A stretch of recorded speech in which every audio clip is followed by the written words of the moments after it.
વાત કરીએ દેવભૂમિ દ્વારકાની તો મહત્વપૂર્ણ સમાચાર કે જ્યાં જિલ્લાના જામખંભાળિયા તાલુકાના ખેડૂતો હાલ વીજળીની સમસ્યાથી ભારે હાલાકી વેઠી રહ્યા છે। વડોદરા અને બેહ જેવા ગામોના ખેડૂતો ઊભા પાકમાં સિંચાઈ માટે પૂરતો વીજ પુરવઠો મળી રહ્યો નથી અને તેના કારણે તેમના પાક સુકાઈ જવાની ભીતિ સેવાઈ રહી છે। આ અંગે ખેડૂતોએ પીજીવીસીએલ કચેરી ખાતે પહોંચીને કાર્યપાલક ઇજનેરને રજૂઆત કરી નિયમિત વીજ પુરવઠો સુનિશ્ચિત કરવા માટે તાત્કાલિક પગલાં ભરવાની માંગ કરી હતી। ખેડૂતોએ જણાવ્યું છે કે વીજ ધાંધિયાના કારણે તેમની ખેતીની કામગીરી ખોરવાઈ રહી છે અને જો સમયસર વીજ પુરવઠો નહીં મળે તો મોટું આર્થિક નુકસાન સહન કરવું પડશે। આ મામલે સ્થાનિક તંત્ર દ્વારા તાત્કાલિક ધોરણે હસ્તક્ષેપ કરીને ખેડૂતોની સમસ્યાનું નિરાકરણ લાવવામાં આવે તેવી અપેક્ષા રાખવામાં આવી રહી છે। તાલુકાના આજુબાજુના ગામડાઓમાં છેલ્લા 20-25 દિવસથી વરસાદ છે નહીં। મગફળીનો પાક વાવેલો છે અને પાણીની ખાસ જરૂર છે।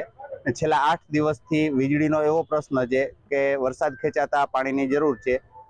24 કલાકમાં સળંગ 1.5 કલાક પણ લાઇટ મળતી નથી અને બધાય ખેડૂત રાહ જોઈને બેઠા છે। લાઇટ જેવી આવે એવી 10 મિનિટ 15 મિનિટમાં વહી જાય છે। કોઈ ખેડૂતને પૂરતા પિયતની જરૂર છે પણ પાણી છે નથી એવું નથી। વીજળીનો પ્રશ્ન મોટો છે એટલે બધાય છતાં પાણી અત્યારે મોળાત સુકાય છે। એટલે બધાય ખેડૂત આજુબાજુના ગામડાના મળી અને રજૂઆત કરી છે। હવે શું થાય છે તે રાહ જોઈએ છીએ।